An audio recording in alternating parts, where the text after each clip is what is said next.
Hi friends, welcome to my channel. పండంటి ఆడబిడ్డకి జన్మనిచ్చిన అరవింద, ఆస్తి విషయంలో మురళికి షాక్ ఇచ్చిన పద్మావతి. నిజంగానే ఆస్తి విషయంలో మురళికి పద్మావతి ఎటువంటి షాక్ ఇవ్వబోతుంది, అసలు ఏం జరగబోతుంది అనేది ఈ వీడియోలో తెలుసుకుందాం.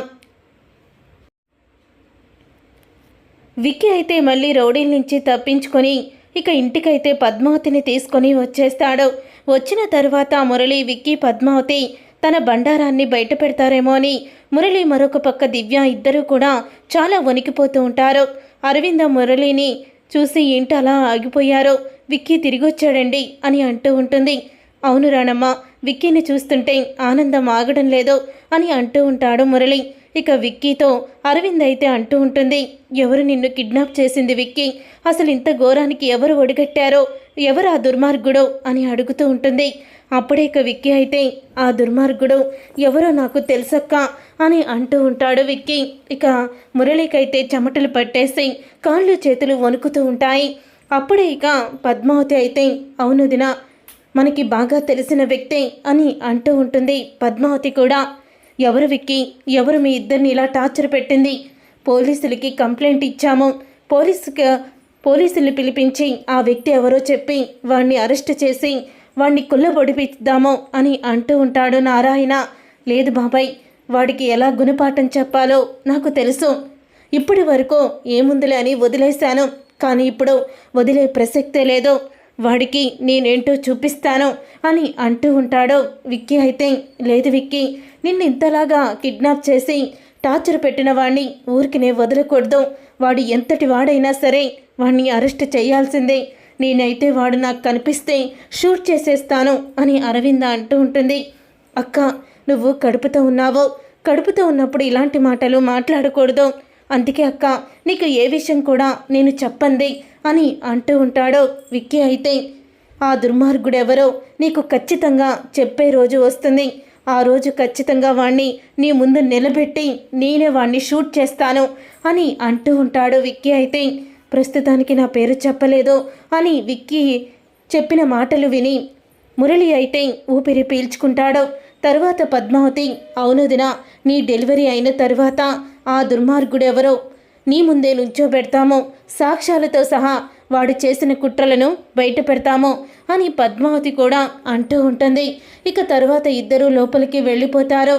ఇక విక్కీ, పద్మావతి ఇద్దరూ కూడా, వాడు మనం ఎక్కడ నిజాన్ని బయట పెడతామో అని గజగజ వణికిపోయాడు పద్మావతి అని అంటూ ఉంటాడు విక్కీ అయితే.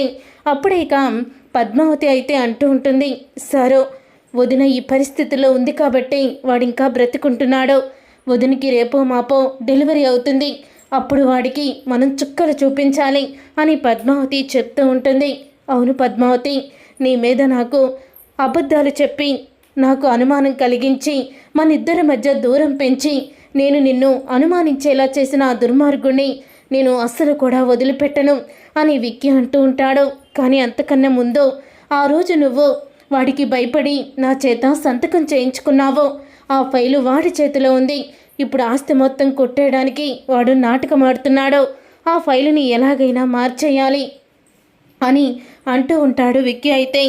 అలాగే సారు, వాడు ప్రతి కదలికని నేను గుర్తుపడతాను, నేను చూసుకుంటాను అని అంటూ ఇక పద్మావతి అయితే మురళిని ఫాలో అవ్వడం పడుతుంది. విక్కీ, పద్మావతి ఇద్దరూ కూడా మురళి మీద అనుమానం కలిగిందని తెలుసుకొని దివ్య అయితే అసలు పద్మావతి ఏం చేస్తుందని తనని ఫాలో అవుతూ ఉంటుంది. ఇక దివ్య మీద కూడా అనుమానం వస్తుంది పద్మావతికి. ఏంటి దివ్య, ఎప్పుడూ లేంది నా వెనకాలే ఉంటున్నావేంటి అని అడుగుతూ ఉంటుంది పద్మావతి. అప్పుడే, లేదు దినా, నేను అలాగేం చేయడం లేదే అని అంటూ ఉంటే, లేదు దివ్య, నువ్వేదో నా దగ్గర దాచిపెడుతున్నావు. అది మంచికో చెడుకో తెలియదు, కానీ మాకు ద్రోహం చెయ్యాలనుకున్న ప్రతి ఒక్కరిని కూడా అస్సలు కూడా వదలను అని పద్మావతి దివ్యకి దిమ్మ తిరిగే సమాధానం చెప్తుంది. ఒకరోజు మురళి లాయర్తో ఫోన్లో మాట్లాడుతూ ఉంటాడు. ఏంటి సార్, మీకు ఆ ఫైల్ ఇచ్చి 10 రోజుల పైనే అవుతుంది. నేను క్రిమినల్ లాయర్ని కాబట్టి నా చేత్తో నేను ఆ ఫైల్ని నేను చూసుకోలేను, అందుకని మీకు అప్పచెప్పాను. కానీ మీరు రేపు మాపు కూతురు పెళ్ళి, లేకపోతే రేపు కోర్టు ఉండదు, రంజాను, ఉగాది అంటూ జరిపేస్తున్నారేంటి సార్ అని మురళి అంటూ ఉంటాడు. అప్పుడే ఇక మురళి అన్న మాటలను వింటూ ఉంటుంది పద్మావతి అయితే.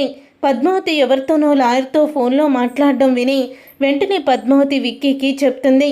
అప్పుడే విక్కీ మురళి ఫోన్ నెంబర్ తన స్నేహితుడికి ఇచ్చి ఈ నెంబర్ నుంచి ఇప్పుడే వేరే నెంబర్కి కాల్ వెళ్ళింది, ఆ కాల్ ఎవరిది, ఆ నెంబర్ ఎవరిది అన్నీ కూడా తెలుసుకొని చెప్పు అని తన స్నేహితుడితో అంటూ ఉంటాడు.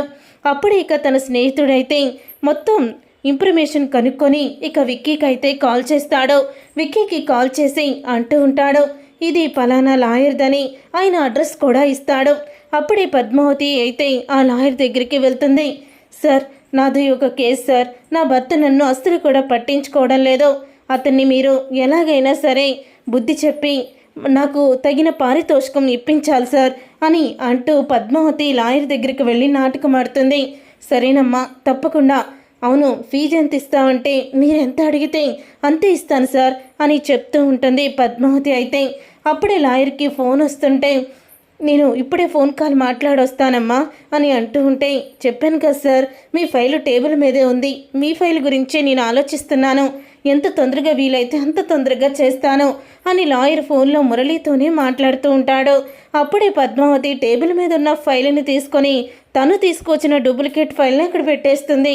అప్పుడే ఇక డూప్లికేట్ ఫైల్ని అక్కడ పెట్టేయడంతో చూసుకోకుండా ఇక లాయర్ అయితే ఆ ఫైల్నే పరీక్షిస్తూ ఉంటాడు. ఇక తర్వాత పద్మావతి ఇంటికి వెళ్ళేసరికి అరవింద్కి నొప్పులు అయితే స్టార్ట్ అవుతూ ఉంటాయి. అప్పుడే అరవింద్ని తీసుకొని హాస్పిటల్కి వెళ్తారు.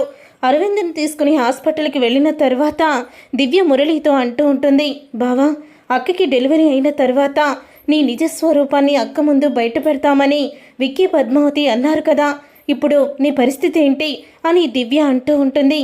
నీతో చెయ్యి కలిపిన నాకు కూడా రిస్క్ ఎలాగే ఉంది అని దివ్య అనడంతో అరవింద్ డెలివరీ అయ్యి ఇంటికి వచ్చి నా నిజస్వరూపం తెలుసుకునేలోపు ఆస్తి మొత్తం నా పేరు మీదకి వచ్చేస్తుంది దివ్య, నువ్వేమీ కంగారు పడుకో, ఆ తర్వాత నిజస్వరూపం తెలిసినా వాళ్ళని నేను ఇంట్లో నుంచి గెంటేస్తాను అని అంటూ ఉంటాడు మురళి.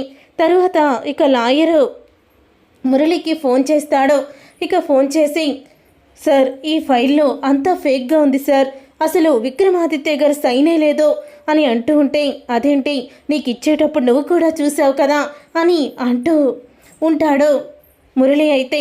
అప్పుడే ఇక లాయర్ అయితే, ఏమో సార్ ఏం జరిగిందో తెలియడం లేదో అని అంటూ ఉంటే, అప్పుడే మురళి టెన్షన్ పడుతూ ఉంటే, ఏంటి ఫైల్ మిస్ అయిందనుకుంటున్నావా, ఆ ఫైల్ని మిస్ చేసింది నేనే, ఇక నీ అంతం ఆరంభమైపోయింది, వదినికి పండంటి ఆడబిడ్డ పుట్టింది, వదిన ఆడబిడ్డతో ఈ ఇంట్లోకి అడుగుపెట్టిన మరుక్షణమే నీ భాగవతం బయట పెడతానికి మేము సిద్ధంగా ఉన్నాము అని మురళికి చుక్కలు చూపిస్తుంది పద్మావతి అయితే. చూసారుగా ఫ్రెండ్స్, రాబోయే కథలో ఖచ్చితంగా ఇలాగే జరగబోతుంది. మరి ఇలాగే జరగాలని మీరైతే కోరుకుంటున్నారా? అయితే వీడియోని తప్పకుండా లైక్ చేయండి, షేర్ చేయండి, కామెంట్ చేయండి. నువ్వు నేను ప్రేమ సీరియల్ అప్కమింగ్ ఎపిసోడ్స్ని టీవీలో కన్నా ముందుగా చూడాలనుకుంటే ఛానల్ని సబ్స్క్రైబ్ చేసుకొని పక్కనే ఉన్న గంట సింబల్పై ఆల్ అని క్లిక్ చేయండి. అప్పుడే మేము పెట్టే ప్రతి వీడియో మీరు మిస్ కాకుండా చూసేయవచ్చు.